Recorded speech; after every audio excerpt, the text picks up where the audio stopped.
अब हमारे साथ सुशील बहुगुणा जी हैं। इसरो की कुछ नई सैटेलाइट इमेजेस आई हैं जो कि ये बताती हैं कि कितना इलाका प्रभावित हुआ है। सुशील जी। जोशीमठ में जो आपदा है उसको अलग अलग तरीके से मापने की कोशिश हो रही है और आसमान से सैटेलाइट से भी ये देखने की कोशिश हो रही है कि किस इलाके में ये सबसिडेंस यानी ये भू धंसाव हुआ है। आपको हम दिखाते हैं पहली तस्वीर जो है जो सैटेलाइट से है और ये सेंटिनल-1 SAR से ली गई तस्वीर है जोशीमठ में भू धंसाव की, जो कि national remote sensing centre ISRO का है हैदराबाद में, उसने दी है।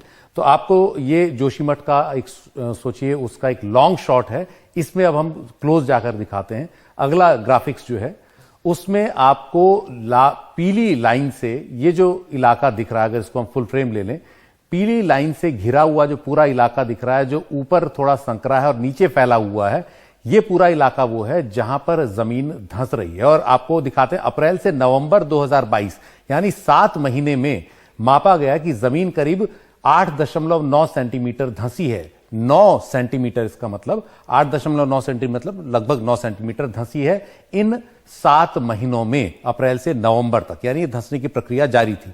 पिछले दिनों अचानक से दरारें तेजी से क्यों आई, अगली तस्वीर से आपको पता लगेगा।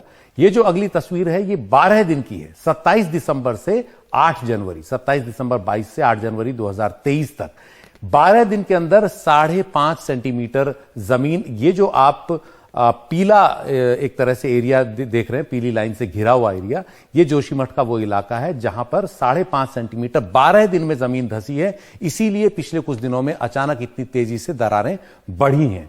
और अगर हम इसको एक और तस्वीर दिखाएं तो ये पता लगेगा कि ये जो पूरा इलाका है ये दरअसल वो इलाका है जहां जोशीमठ की सबसे ज्यादा आबादी है। नरसिंह मंदिर, जिसके पास हमारे सहयोगी सौरभ शुक्ला भी रिपोर्टिंग कर रहे थे, वो भी यहीं आता है। और इसके अलावा बहुत सारे अहम भवन जोशीमठ के वो यहां आते हैं, होटल आते हैं, लोगों के घर आते हैं। ये सबसे घनी आबादी वाला इलाका है जहां भू धंसाव हो रहा है और यही चिंता की बात है कि यहां आबादी रहती है।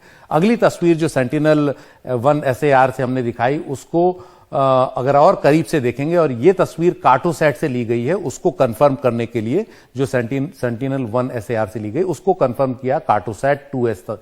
ये भी एक सैटेलाइट है इसके जरिए, जिसके जरिए मैप्स बनाए जाते हैं, मैप्स बनाने में इस्तेमाल होता है। इसमें आप देखेंगे फिर वही जगह है, पीली लाइन से घिरी हुई है, ऊपर वो संकरी है, नीचे फैल रही है। और इसके अंदर अगर आप फुल फ्रेम में देखेंगे तो छोटे छोटे मकान जो आपको दिख रहे हैं, भारी संख्या में दिख रहे हैं।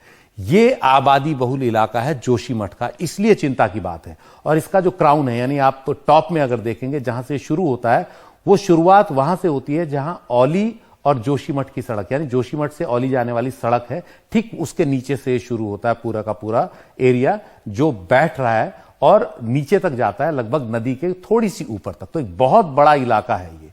आप इसको मान के चलिए कि ये लगभग अगर ऊपर से नीचे जाएंगे तो 1 किलोमीटर से कम नहीं होगा, लगभग 1 किलोमीटर के आसपास होगा अगर ऊपर से नीचे नापेंगे। तो ये पूरा का पूरा इलाका, चौड़ाई में आप देख सकते हैं, पूरा वो इलाका है जो कि बहुत आबादी वाला है। और ये तस्वीर अभी 7 जनवरी की है, यानी लेटेस्ट तस्वीर है। तो ये बता रही है कि स्थिति कितनी गंभीर है। अगर ये और धंसता है, 8 तारीख तक की ये तस्वीरें और धंस रहा होगा तो ये फिर और ज्यादा चिंता की बात होगी।